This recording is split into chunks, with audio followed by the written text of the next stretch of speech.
on the blue side of the Rift. But outside of that, it is all victories. And let's see how this one's going to go. Both of these teams, 3-0. Maokai taken off the board. Our Saturday showdown about to take off. As there is the Ash ban, absolutely love to see it. And it has been an extremely bot lane focused meta. Even the jungle has kind of warped around what enables you to either dive bot lane or protect/gank bot lane. The Maokai, obviously a pick that in general is quite strong right now. There we go. They passed the test. There we go. And this does mean, unfortunately, that we might be looking at Lucianami versus... And now I'm wondering, is D+ going to take the Lucian away? Because there is... Oh, do it! There is Deft was the one that started this, the Lucian Yuumi lane. Oh, I want to see it. I want to see it so bad. The one thing I am afraid of is that, to me, Lucian Nami is incredibly strong. And in that duo, Lucian has a lot of power. But when it comes to a self-standing pick that combines well with others, I actually like the Nami a little bit more. I think things like Nami Draven can also have a big impact if you do play into something like the Yuumi. And D+ is not going to take the risk, instead locking in the Yuumi here. And so far, no surprises. Lucian pickup now certainly here on the third rotation. Just going to stick with a drop we've seen a million times. Now the only choice for D+ is, do we get Zeri or do we get Sivir?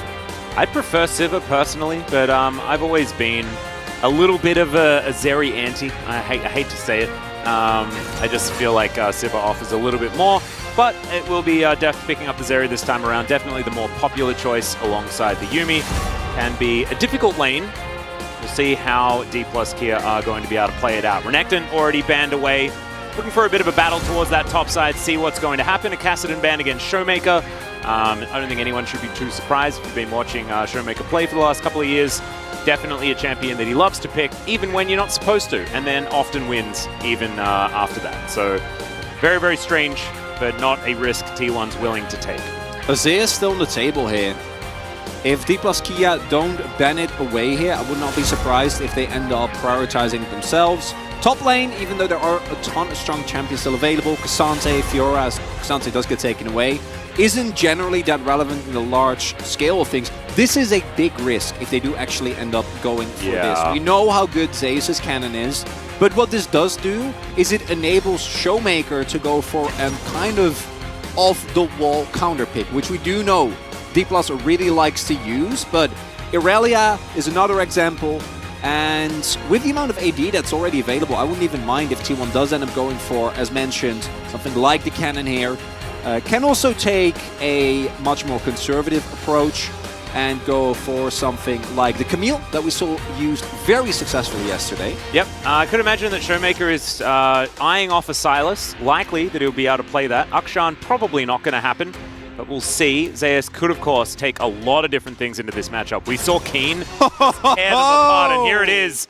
The Zeus special, the Yone towards that top side, and Kanna took this risk. He took it on purpose, and we'll see how he's going to match up against a very difficult matchup against a player who is extraordinarily good at this champion. Oh, Talia, not sure I'm a huge fan personally, but is going to be a way of trying to neutralize this matchup. Not a lot of permafrost value to be taken here from Canyon, but still will be Sejuani, who is just strong in her own right. And I guess Meganar exists. So, overall, the Talia as a pick into the T1 composition is actually amazing, because Unraveled Earth makes it very, very tough for any champion that isn't Keria, that isn't the Nami, to go in and go for big playmaking potential.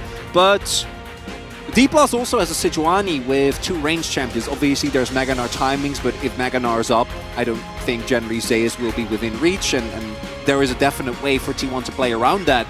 And while the team fighting power of the composition is strong, I do think that they are going to run into some issues in actually getting to the point where they can look for these 5v5s, especially with how well balanced the T1 team comes. You can play 1-4, but Yone also definitely can team fight. You have a very strong one-item spike on the Lucianami that we've seen countless times used to apply pressure to the rest of the map, try and snowball. And I'm worried that the D+ composition might need a little bit more time to get this Zeri, get this Talia online that T1 is not going to give them. Nope, I agree. Absolutely adorable little picture of the D+ players there towards that bottom side. So extraordinarily cute. But yeah, I think the power curve is a little bit off here on the D+ Keria side, exactly like you were talking about. The way that T1 will be able to play the game at almost every moment, there'll be something to play around. There'll be a point of power to utilize, whereas D+ Keria definitely looking towards that later stage of the game to really get things going. A bit of a rely on the Zeri Yuumi from Deft and Kellen, which has been a win condition that they've been able to employ in the past, but I just don't know how it's going to go if they have to put out fires for the rest of the game. Let's hop onto the Rift here. Game 1 of the Saturday Showdown.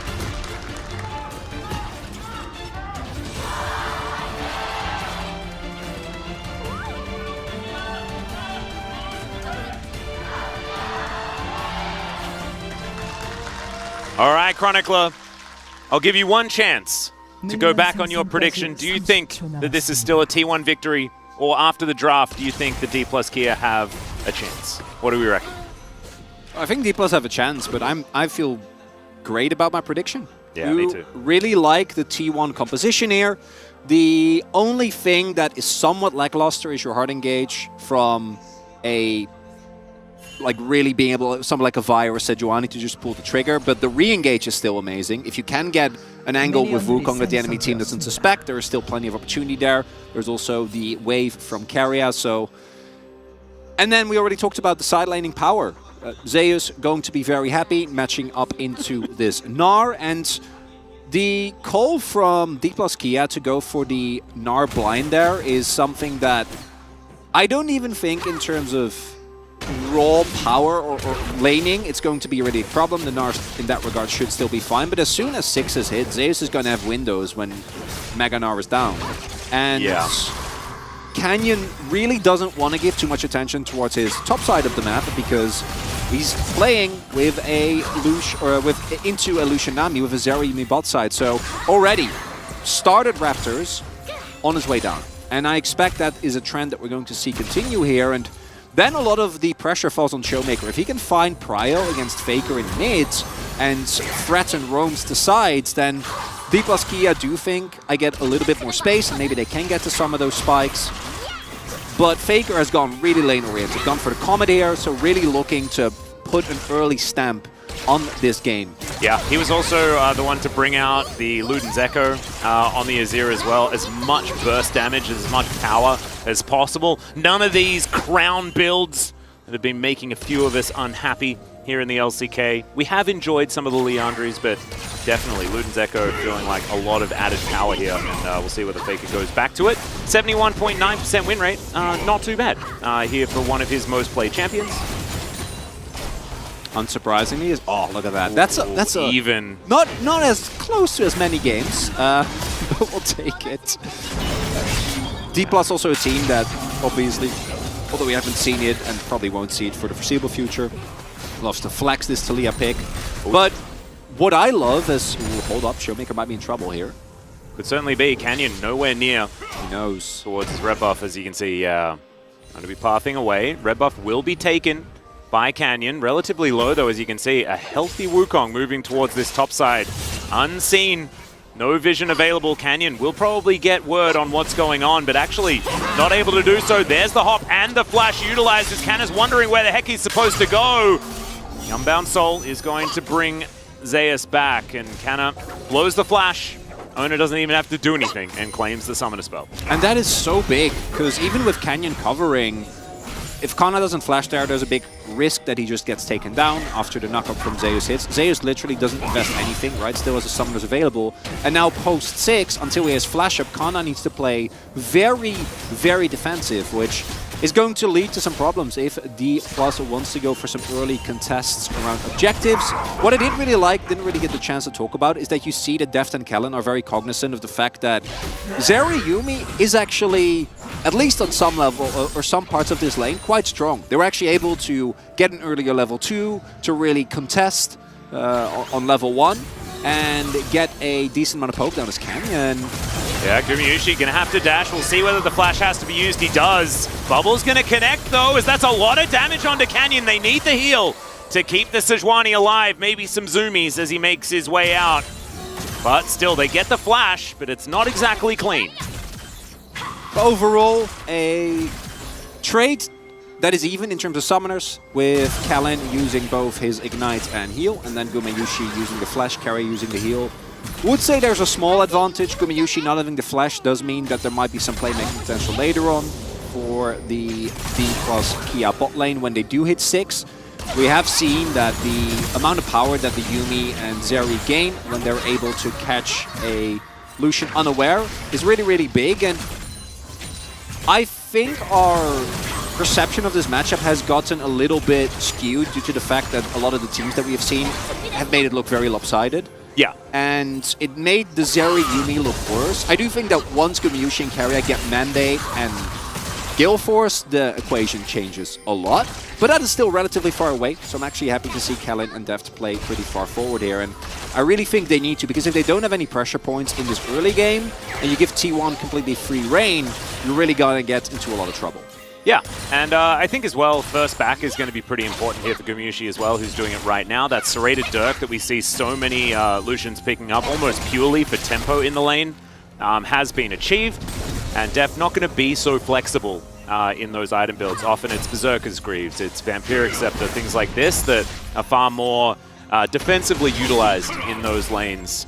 And so won't have quite the firepower that this Lucian will provide. So there is a slight advantage when it comes to the backs, but as you can see, Lucian going to be making it back to lane now, so things will be evened out quite nicely. And that will mean that the gold is going to remain almost exactly identical. And the only thing that's really changing it is about a 10 CS lead for both Zeus and Faker in these solo lanes. Canna and Showmaker struggling a little bit in these early stages. Not too surprising, and thus far, Canyon has still been completely fine, and we're going to look at these first objectives now that 6 spikes are being hit across the boards. As Kana. Yeah, that's a gnaw and a wallop. Zeus taking a lot of damage here as he's going to have to ult to try and get out. Permafrost does a fair bit of work. Mini-Gnar comes back in though as the Unbound Soul not going to be camped here by D+Kia. Zeus holds on to his flash. T1.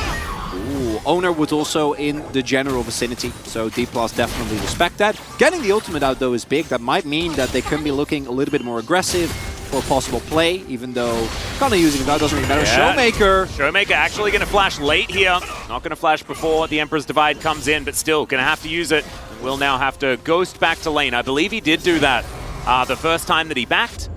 Can work as like a pseudo teleport to get you back to lane in time, but as you can see, Faker is going to be able to put a fair bit towards this turret. It's unsealed spellbook, so never mind. The teleport is going to be able to come out as the flash was just used. And Flash being down for Showmaker is still quite big, as Canyon going in again. Yeah, Gumayusi still doesn't have his flashback available, as there's the flash in from Canyon. I think this is going to be first blood, and Deft picks it up on the Zeri. About the best news for D+ fans that you could get. Very nicely done there for D+ Kia, able to pick up an early kill on their most important carry. And Canyon is continued attention towards this bot side of the map really paying off. Yeah, nicely done. Certainly not end of the world or anything like that for T1, as they will be able to have an explosive mid-game with this composition that they've put together. But D+ Kia almost needed that to happen for this to be competitive. Sort of how I feel these compositions will match up as the game goes on. It makes their mid-game a lot more comfortable. If Gumayusi, for example, gets a gank, Oner comes bot, right, and they kill Deft and Kalin, and he, in addition to the Dirk he already picks up, gets an early Gale Force, then it becomes extremely hard to play out. I don't think this is enough to quell the spike that T1 are certainly still going to hit a mid-game, but right now we do actually see Showmaker is heading towards bot side to cover, so the answer for Guma is going to be relatively limited. Drake might be available here. There is good vision around for D+ Kia, so Canyon at the very least going to pick this up. Showmaker going to protect the plate. Dive could come through here, but does look like Showmaker is aware of that. Obviously, vision on bot side getting cleared out, and there was no contest, so he will be playing it very, very safe.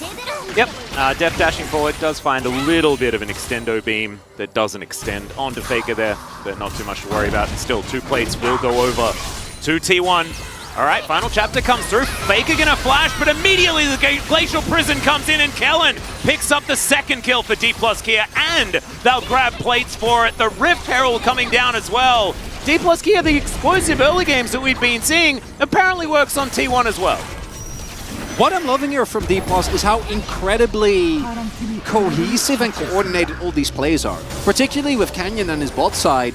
They are not wasting a second there, right? The moment that the ultimate comes through, you see Faker go, oh, okay, I could be fine here. Goes for the flash. And then as soon as Deft flashes, Canyon basically immediately is ready there with the ultimate. Canyon, to me, really showcasing how much power the Sejuani can have. Also not giving the opportunity to Keria here to try and counter him, right? Immediately flashes on. And then here, Faker is going to feel safe. He is in Azir. He does have a lot of control on the bottom half of the map. But Deft still has his flash. Look at that CC chain. Yeah, just beautifully done. Absolutely. Still, gonna need to see more of it from D+Keria as T1's composition will just remain good as this game continues. One thing I do love as well, which I guess we didn't see quite as much, is Showmaker being moved towards that bottom side, because you can just surf the wall and remain so safe as this Taliyah with the extra movement speed, Unsealed Spellbook, and Ghost being able to be employed to make sure that he's even more fine. It's another thing that you did illustrate before, but the coordination goes that far as well to put the right champion in the right lane in order to get things working. See whether D+Keria can continue to make the big brain plays, or whether T1 can find their avenue into this game. They have managed to take the first Drake. Hextech, just a lone Hextech Drake going to be coming through next, and we'll see what the soul is going to be after that. Could be Chemtech, could be Ocean, but also could be Mountain or Infernal this game, which would be pretty exciting. Alright, that's an ultimate. Speaking of which, Depp's going to use one towards his bottom side. There's Gumayusi in a lot of trouble with the culling. Fires entirely onto Kellen. Canyon now making his way over. They get the vision as Showmaker's going to come down as well. Oner over here trying to protect his bottom lane, but it's definitely a very defensive posture from T1. Deft can skate over any of these walls, but of course, T1 will be able to hold on to this one. Oh man, it's feeling so incredibly intense right now. Yeah, if Oner isn't there, that bot lane is probably in dire straits, might get taken down. Canyon currently on double vision, and the bot side vision for T1 is pretty decent. All right. Oh boy. Yeah, trying to get this fight working, as in the meantime, a fight towards that bottom side as well. Glacial Prison comes in, and Canyon is thinking about just solo killing Oner. Showmaker comes around, and so it is going to be the Taliyah that grabs that one, as now Faker's getting turned on. Another Permafrost, is it going to come in? The answer's no. Seismic Shove misses, and Faker lives. And that is the only good thing that is happening in that play for T1. And usually the Wukong we've seen can definitely punish Sejuani, but because Canyon has been impeccable thus far, has been the instigator of many a play, so he's forcing Oner off of his normal clearing path. As a result, Canyon is getting assists, is getting more and more leads, was a level up in that play as well. And taking a 2v2 against Canyon and Showmaker, you better gotta be ready, because they've been doing this for quite a while. And the T1 composition still has an incredible amount of power in 5v5s. This game is by no means over, but that doesn't take away from how impressive this early to mid game has been from D+Keria. Yep, Showmaker, I believe, just flicked Faker underneath his turret there for a moment. The threaded volley, forcing Faker to move around and try and escape, but dances a bit, isn't quite able to avoid the majority of the damage. So Showmaker getting something back, but still, a fair bit of work being done in this mid lane by Faker. As this is getting a bit scary. Canyon looking to steal the red buff first. Threaded volley going to help out with that one. Extendo beam from Deft. And Kellen going to soak a fair bit as the culling now on cooldown. And T1's bottom lane needs to vacate this area. Oh, they know. Yeah, 10 aware. seconds on these plates. We'll see whether another one can come in, but not looking likely as the wave gets tidied up. Yeah, good work from Guma and Keria to already preemptively thin out the wave. Canyon is on vision here, but even if Canyon doesn't get this dived on, I want to highlight both how well Canyon is playing, but also note that Kana is actually respecting, which we've seen this player struggle with this so much, as here, as mentioned. Normally, you're going to feel very comfortable taking this 1v1. Wukong has an incredible amount of armor shred. With his ultimate, generally, he's able to take down the Sejuani, but Canyon is already very far ahead, has always cooldowns available, and Faker almost ends up dying here as well, right? Showmaker just quicker on response thanks to his ultimate, and overall, really good look from D+, and for T1, with the game state as it is now, you are gonna have to look for windows around teamfights, right? Your 5v5 is still very strong. Mandate and Guild Force are done. So if you're T1, I think this is one of those moments where ideally you'd love to look for maybe a fight, but D+ Keria are not giving them time. They're already on the dragon here. Yep, and they're going to be able to take it as well. Oh, Shilbo done. Nowhere near. Yeah, Shilbo done for Zeus, but not going to quite be able to head over here and get this one done. Oner will be able to move in though, and Faker's already in the pit, so never mind. Canyon throws the ult, but isn't going to quite get there. Still, the smite is good. D+ Keria will walk away with the Drake, and that only costs them an R button from the Sejuani. And there you see again the power of Unraveled Earth. Showmaker throws that down in the mountain of the pit, and T1 can't really move, right? They can't really get past that. Both Wukong and Azir just have to kind of sit and wait as D+ Keria go on the retreat. Yeah, this is dangerous. Canyon doesn't have ult, remember, but that's a great Aqua Prison to land onto Deft. Winter's Wrath just to clear out these minions. They do manage to successfully do so. Oner getting to work on Shirley. But as you can see, it's all kind of okay for D+ Keria. They'll take this outer turret on the bottom side of the map. That's going to be first brick going over their way. Second Herald not necessarily as valuable as that first one. D+ Keria holding on to control of this game so far. Doing so from very early on. Also note, D+ Keria very cognizant of how strong their opponents are right now. Not going to fight for the Herald that they don't need to. We'll give that over for free over to T1. Pick themselves up the Drake and then immediately disengage. Very aware that if T1 can get a good fight there, I really think they can easily retake control and retake some momentum in this game. Right? All of a sudden, if Gumayusi gets a kill or two, accelerates his rapid fire cannon, thanks to the Guild Force Mandate combination, they can get a lot more going. Zeus was clearly looking and ready to teleport in as well. So for D+ Keria right now, they don't really need to take those risks. They can keep the pace that they've been on thus far. The Andrew is now done for Showmaker as well. Yeah, no, it feels to me like D+ Keria are pretty much on cruise control. As the rest of this game goes on, it's not as much the onus on them to get things done, because Zerayumi is a pretty reliable win condition towards the late stages of this game, especially with frontline like the Gnar and the Sejuani available, plus battlefield control of that Taliyah, like you were talking about. It is mainly just get behind Deft at that stage. They still need to get there, though. They're not out of the woods entirely. Now, with one Drake apiece, we're not getting too close to Elder Drakes or anything like that just yet, as Weaver's Wall going to come through here, get Showmaker back towards this mid lane. Posturing for position once again. Seismic Shove to bring the Herald further. There's the Tidal Wave, only connects onto Showmaker, but they're using it to zone, they're using it to create space, as the Glacial Prison does basically the same thing. Bit of an unfortunate one there from Canyon that time around. That's okay, Tower stays alive, but it's on its last legs. I do want to highlight that even though I love D+'s position if they get later into the game, it's still important to note that T1, if anyone on D+ missed positions, can still blow them up in seconds, as he'll get used by Kalin. Yeah, and Gumayusi also struggling with, I believe, some Unraveled Earth there. But he'll be alright. Cleanse and Flash still both available. Gale Force up as well. He is deadly on this Lucian right now, as Deft takes so much damage from that Conquering Sands. Once again, it is the Ludens to be picked up by Faker's Azir. He gets flicked back, though, a lot of damage. He'll have to shift some sands to get out of there. Thankfully, the Earth hadn't quite unraveled under his feet. He can use it defensively. Another issue that I don't think D+ have a very clear answer to as well. Alright, Boomerang's going to come forward, and Zeus has to use a very defensive ultimate. Seeing that in this matchup from this player, it's not something I was expecting this series, but makes it out of there and had word that Canyon was coming down. Intelligent play once again here from the top laner of T1. That's the big thing. Once Zeus hits his Infinity Edge spike, that matchup switches, and Kana is not going to be able to play nearly as aggressively. Again, unless he has Canyon in his back pocket, like he did right there. Yeah. For T1, I also wouldn't mind some heal reduction.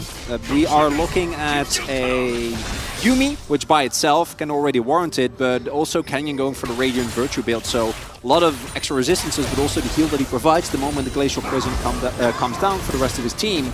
Yeah. And looking at the overall game state right now, we have about a 3k advantage for D+, and could be looking towards setting themselves up for this Ocean Soul. Not the best soul necessarily, but can still provide a lot of utility in these longer drawn-out fights that we're seeing here. Both teams are very comfortable playing to the limit as Guma. All right, slightly out of position here, but not going to get permafrosted just yet. Final chapter does come in as the flick lands onto Oner's clone, I believe. And so isn't going to be too much of a result there. Still, Gumayusi having to be a little bit careful. Didn't have to use any summoner spells. So just fine. Testing the waters here on both sides. No ultimate available. T1 might look to fight here. They still have a really strong 5v5. If they can find a choke point where D+ is clumped up, can get a wombo combo going. This Narbar from Canna is in absolutely perfect position right now as Oner's moving over just to Shadow Canyon. The vision as well. Looking Yeah. forward to T1. Great vision, but still, Canna just holding this Narbar in the position that he wants to. He can auto the Drake to get that into whichever order he wants, standing in the back of the pit just to spot whether Zeus is going to be lying in wait here. There's now T1 possibly going for that team fight. Cyclone's going to come through as Canna finds no one with the Gnar. Sejuani does lock down the Dragon, and Deft is now trying to get this team fight to work out. He dodges the ult from Zeus, but nobody else can get out of the way as Zeus is trying to fight it out. The Unbound Soul's going to draw him back, and D+ Kia lose 2, secure the Drake. Rare moment of hesitation and a mistake there from D+ Kia. Kana as a sacrificial lamb for this Drake is fine. That's the Baron, is it? Well, they are definitely going to try and start it up. I do think with Deft and Callan available, maybe we're going to see a possible attempt, but maybe it's just going to be Canyon. Vision is there. And T1's team fighting comes through for them again. All right, so it's going to pop over the wall. I think Canyon now has word of what's going on here as the Baron's just going to be taken for free. D+ Kia not even going to try and stop that one from going down. So this is just insane, right? Like, T1, it was 0-3 the kill score. D+ Kia were controlling the game for the entirety. Watch this. And then they lose 2 members and lose a Baron, and maybe the game's over. So there is 2 angles here. One is that Kana here is completely fine to just keep people occupied. If you give just him up, you're fine. But I think D+ was actually looking to extend and keep going for this fight. And then Showmaker gets caught by a beautiful ultimate from Zeus, who now is sitting on that Infinity Edge spike. Yeah. And T1's Baron's power play generally are amazing, and it's literally, they're 3k gold up, they make one mistake in a team fight, and it here we are. It's all done. Lead's gone. Oh, what a game. The entire gold lead just evaporated in one moment. Faker versus Deft here towards this bottom side, and Deft is just dead. I don't think there's much he can do about this one. He's going to see how much time he can buy, and it's not very much, guys. Wukong going to be able to take him down. Faker's going to go back home, get that health bar back. And T1, in like the flick of their fingers, immediately they are in the lead, and they are in full control of this game. As Faker teleported straight away towards that top side, Showmaker not going to be able to get any sort of split done. Gumayusi getting to work on this inner turret. The Baron power play already at 3.2 thousand gold, and they've still got a minute and a half. It's not even nearly done yet. What a beautiful swing from T1. Really, this is just... Oh, the amount of mistakes you're allowed to make against this team might not be 0, but it's definitely very, very, very little, as off of the back of a single fight over a Drake, now 4.5k. They were up 3k when they started the objective. Yep. There's still 1 minute of this, so the top outer turret should also be taken. We talk about standing gold all the time, and if you can get momentum back, you can take that money off the Rift. And that is precisely what T1 have done. But they've taken 5 turrets. And so that's why we're sitting at 5,000 here as Warrior Trickster gets Oner out of there. And D+ Kia, I'm sure they're reeling at this point in time as the culling comes through. Showmaker in trouble. Has to use the shield. Does get it from his Seraph's Embrace. But still, this is... It feels like the game was in D+'s hands and is now completely out of control. That's the tough part when you think you're playing against 2 teams that are seeing a match with 2 teams that are as good as this. is that you know that a single mistake can mean maybe a dragon, maybe a few turrets, but generally you don't get punished this hard, right? Because literally, if you go back to before that fight as Canyon, able to find. That's not the one that he really wanted there, but Zeus can ult through the wall, and he'll get out. They lost, what, 4 or 5 turrets in this one Baron? Like, the flip of the switch in the minds of T1 as well, after a couple of their early plays didn't work out right. Oner, little over-aggressive, gets punished, and they smell a team fight. They smell an opportunity, everyone goes in, and now, for D+Keria, retaking control of this game is actually very, very tough, because when you look at the spikes hit on the side of T1, you are now looking at Guma being fed after all. Zeus is unmatchable inside for Kana, who now completely has to give up any priority. 2 levels behind as well. Yeah. What? It's insane. Look at this! 5 minutes, Atlas! Yeah. The swing in gold is, 7,000 or something like that. After that Baron came through, and yeah, it was a 6k Baron power play or something like that, but the damage had been done prior after winning that team fight on the side of T1. And now with their composition, it also works fantastically well to hold on to this advantage, because there's no Infinity Edge done from Deft yet. There's no, big item spike for D+Keria to get them back into this game. And they'll also lose this streak after all as well. So, yeah, T1 weren't able to take that, but winning that fight, getting that Baron, and now they should be able to just hang around and wait for the rest of these dragons, and they should belong to them, unless D+Keria can wrestle back some form of control. It's possible. It's going to be real tough. Well, obviously the upside for D+Keria is that had this been the game state since the beginning, we will be talking about, okay, so they Could be worse. They still have a Taliyah that skills very well. It's just hit the 2-item mark. We are looking at Deft getting closer to his Infinity Edge. You still have a Yuumi. You do have an incredible amount of team fighting power if you can avoid flanks, which, as we saw in the previous fight, was very much their downfall. But it's not great. It's, I think, also way worse to go from feeling like you're in the lead in the game. Well, click back onto Oner, taking a fair bit of damage here, but he's not too worried. Ebb and Flow from Keria is going to keep him up. And not able to clear out the vision is D+Keria. Canyon kind of relegated to in his own base, meaning that the Sejuani not going to be able to get too much tankier. Still, has a considerable lead against Oner right now. See how this one's going to go. Zeus at level 17. Oh, wait, no. Wait, what? Yes, that was Oner up there at level 13. I got very confused. Zeus is indeed at level 17. Which I'm not... don't think that should be allowed. Well, that has IE. That's something. There is definitely that. Keria not going to get hit by the seismic shove as Canyon secures his red buff. There's the Weaver's Wall to try and split off this fight. Oner moving towards that top side. Canyon avoids the tidal wave, but the bubble is going to connect. Final chapter coming in, but Canyon still in a whole lot of trouble. This Baron is just live, and Canyon is now extremely low. See the problem there as well for D+, they can't move out, they can't fight in those choke points against the composition of T1. Too many big AoE ultimates. They do have a lot of poke here though. Yeah, and Kana is going to have to try and use this Meganar. Doesn't actually have the ability to do so. The Rift Scuttler will be secured here by T1. D+Keria though do stop the Baron. And I like it from T1. They just test. They just make sure that, all right, are you guys going to do your due diligence and check this Baron? If not, we're taking it. We're already halfway through. D+Keria do this time actually move over and defend. But now T1, they can dance that dance again. Can keep going for these type of plays. A lot of ultimates actually invested here to try and set it up. Oner almost gets taken down, but rest of his team, you can see, all ultimates, like big team fighting ultimates, are still available here, and D+ can't go in. Baron has started up. Speaking of that dance again, Chronicler, they are going to do it one more time. All right, there's the Steel Fade. What?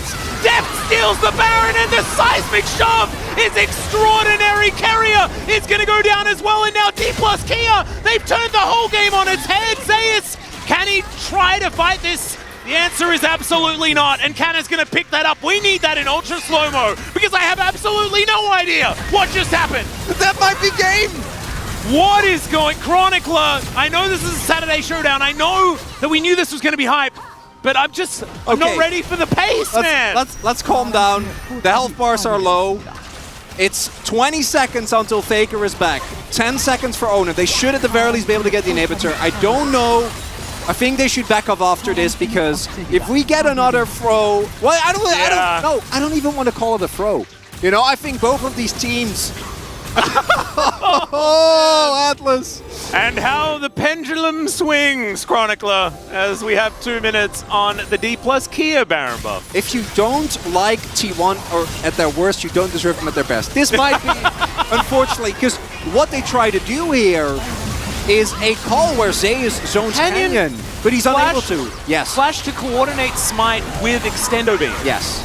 And Deft at this point incredibly strong. And then, as T1, you're stuck in a Baron pit, and we talked a lot about the power of T1. Neither of these teams really can be in choke points. That's basically what it boils down to. As you might call this a Deft steal. I call that a Canyon Gigabrain secure. That's what I'm calling that. No, this is 100%. We saw this.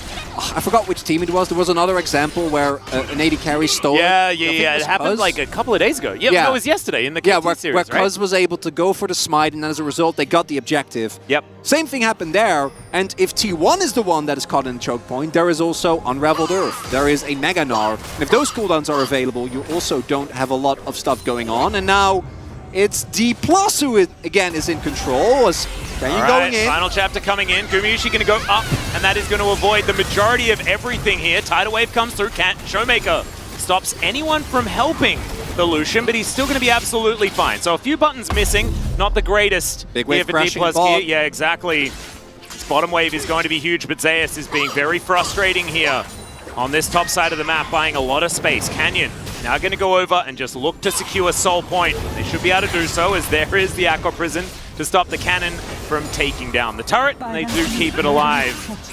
The Drake is secured there by Deft. So, a little bit of a brief respite, and the gold is back to dead even. Chronicler, did we want anything else from this series? Absolutely not. 4,000 gold is the Baron power play, and that's just revenge for the previous T1 Baron power play, and now everything back to perfect equilibrium. Yeah, Atlas. It is harmony on the Rift. You know it's a good LCK game when we literally have not been able to make any jokes for 32 minutes. We haven't meandered, we haven't low stated, we've only talked about the video game. Yeah. That doesn't happen very often. I feel like we need to call that out. Yeah, we need to be doing better work, because I think we're hired to not talk about the video game most of the time. But no, it's been too entertaining. Deft going to take down this outer turret towards the top side. As D+ Kia, how are they supposed to actually close out the game is the question. Are they waiting for the next Baron? Are they going to go for that fight? Is it then about Showmaker controlling the battlefield enough, utilizing the Weaver's Wall to block out T1? Or is it about getting these waves shoved in and then finding your way to split up the map? I just don't know.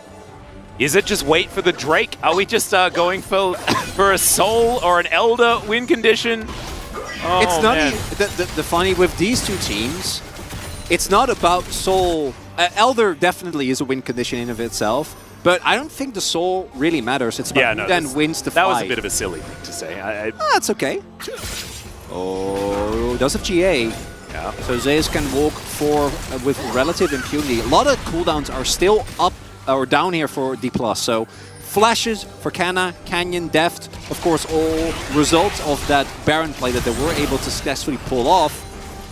Everything outside of Zeus's flash is up for T1, so this is a moment for them to try and find a fight. And this really is going to all come down to execution. Like there is no easy answer here, because you have 3 carries that need to be answered on the side of T1. You need to, at the very least, deal with 1, preferably 2, because if either Zeus, Faker, or Guma stays alive in the fight, they will clean up the fight.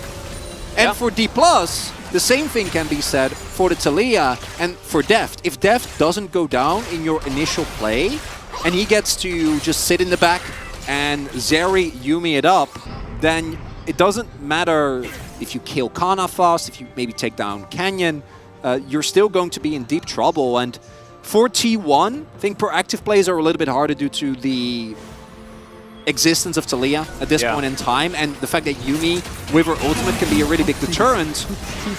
So then it comes down to poke, right? Like, who gets a little bit more poke done? Is it Faker, who is also gone for the Royalize? So a lot of utility. Stopwatches across the board available as well, and I'm looking for flanks here, Chronicler. I'm looking from Zeus, at Zeus and Oner finding these angles that they have been able to... But what if Canyon? It might just be but what if Sejuani flank angle. Oh my god. That gets it in the end. Seismic oh my god. Go wide as Canyon. He managed to find Faker. The tidal wave comes in. Faker goes golden. It's not over just yet as Oner is trying to pick it up. Speaking of picking it up, the ultimate to come through from the Azir almost works, but he is going to go down there. Zeus has found his way in, but Deft is ripping them apart. The GA is now going to come down. Showmaker finds the flash, but not the seismic shove. And it's a double kill for the world champion AD carry. And D plus Kia here in game number 1 may have just done it, Chronicler. This is why I love the LCK. We get another one of these. We might get another 2 of these. Please give me 2 more. Oh maybe it's not even over yet. Yeah, we might need a Baron. We might need to also pick up a soul. Can they clear the wave here? That's the big question. All right, I think D plus Keria are just going to look for the end. Faker, 15 seconds left to go, 30 on Zeus. I don't think I have the time. Canyon's pretty low. Gumayusi trying to get this one done, but it's not going to work. The final chapter is indeed the final one in this game, but not in this series. D plus